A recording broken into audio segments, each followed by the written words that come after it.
President Donald Trump is turning up the heat on global trade. He says new tariffs on semiconductor and chips could be unveiled soon, a move that could impact everything from your smartphones to your cars. And that's just to start. Another round of tariffs is slated to kick in, though, tomorrow, targeting a whole bunch of countries. Join us now to break it down. What this means for the economy, what this means for your wallet, is former Trump White House economic advisor Steve Moore. And you know, Steve, what's been out there for the last 24 hours, and you probably have caught some of this, is that CNBC interview that's getting so much buzz for so many different reasons. But we're going to talk about tariffs and what the president said about the semiconductors, and also what we've been talking about all morning about the pharmaceutical industry. I want you to take a listen to this. But on pharmaceuticals, we'll be putting a initially small tariff on pharmaceuticals, but in 1 year, President 1.5 years maximum, it's going to go to 150%, and then it's going to go to 250%. Now, I want you to paint a complete picture for us right now, because you have the tariffs on more than roughly, 60 countries are set to begin possibly on tomorrow, which is August 7th. Steve, we have been through this before. What's different this time around? Do you actually see this happening, for one thing? Well, here we go again, right, Angela? It seems like we've been replaying this record over and over again for the last 6 months.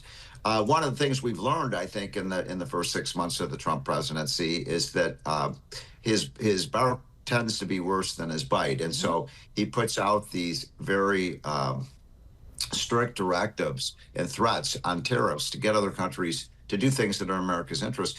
And in large part, by the way, even though I'm not a big fan of tariffs, he has been able to score some amazing trade deals with for example, with the UK last week and other countries, including Europe. So we will see how this plays out. But I do think these are being used as threats to force other countries to do things that are in our interest. One of the most interesting ones is the one you just mentioned. They played that clip about drug prices, because you know, we are the country that innovates. We're 90% of the new drugs that come on the market, whether it's for cancer, heart disease, all sorts of other ailments. They come out of U.S. Research facilities with U.S. dollars. And yet, guess what? Americans pay more for these drugs than people in all these other countries. And Trump thinks that's unfair. I think most Americans think that's unfair. And Trump is going to try to force these other countries to pay their fair share for the drug development, because it's good. It's good for research. If we want to win the race for the cure, somebody has to pay for that research. Well, I want to get your take on this as well. This is regarding something that Treasury Secretary Steve Bessent sent out right here. Now, tariff revenue is rising right now under what he says under America First trade agenda, surging to record highs over the past 4 months. Just last month, the U.S. collected roughly, I think it was $30 billion. Now, to be clear, though, this money, of course, is going into the Treasury, right? So how should, just Americans, us watching at home, how should we interpret this for how it will eventually trickle down to us?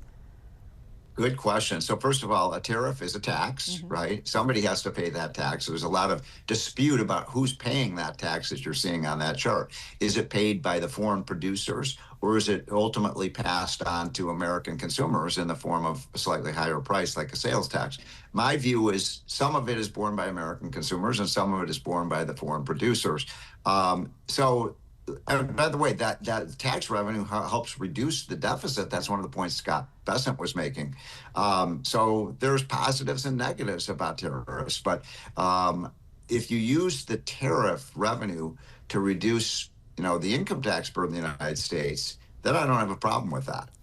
Listen, I just want to drop this in real quick about this whole check that has been floated around that people could get some money in the mail because of these tariffs. Oh, the rebate. The rebate checks. I mean, come on. Do you think that's even possible? I don't like that idea.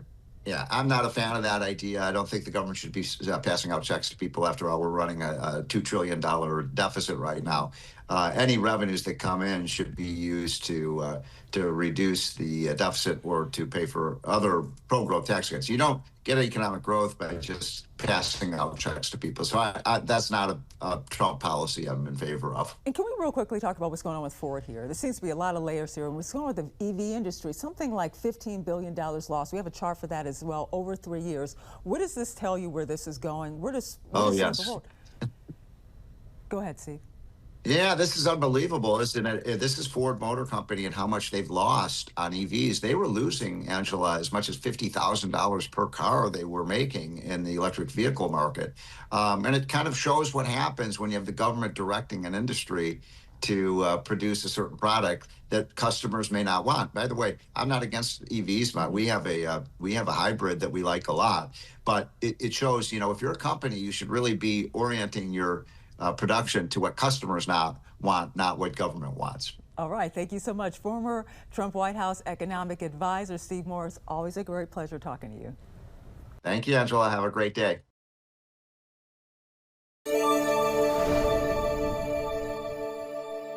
I'm Atra El-Nashar in Washington. Russian President Vladimir Putin meeting with President Trump's special envoy Wednesday ahead of a deadline Trump set for Putin to end his war before imposing new sanctions.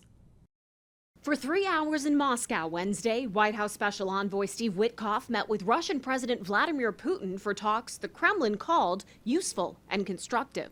President Trump posting on social media, "Great progress was made. Afterwards, I updated some of our European allies. Everyone agrees this war must come to a close, and we will work towards that in the days and weeks to come." Few believe Putin is willing to end his invasion. Earlier this week, Russian forces struck more civilian targets across Ukraine. Children were among the casualties, Ukrainian officials reported. Shortly after the meeting ended, President Trump announced he's raising tariffs on India another 25%. A move that partially follows through on his threat to punish countries that buy Russian oil and gas, which provides the Kremlin revenue to keep its war going. Here's what the president said July 14th. We're going to be doing secondary tariffs if we don't have a deal in 50 days. It's very simple.